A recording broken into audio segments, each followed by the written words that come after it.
So today's video is going to show you how to clean up your Screencastify folder. When you create your first Screencastify, you'll see that a folder is automatically created for you. When you open up that folder, all of the videos that you have created are within that folder.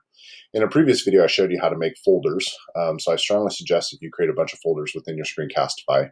I named mine Classroom, Drive, and Screencastify.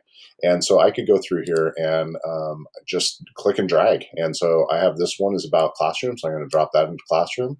Individual one, assigning multiple classes to Classroom, drop that in there as well. But if I go through and notice that there's a bunch of different things in here regarding Classroom, then what I can do is say, okay, well, all four of these are Classroom. I can click on one, click on one where it's highlighted, click Shift on the other, and I have all four of those. And so then I can just click and drag all four of those up into my Classroom.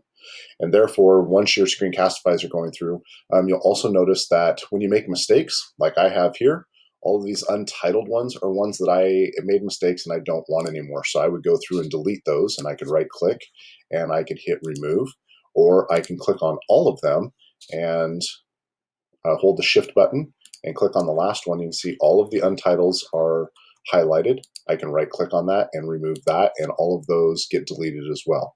And once you finish cleaning up your drive, they will all be nicely, neatly tucked away into the various folders that you need and make it easy for you to find in the future.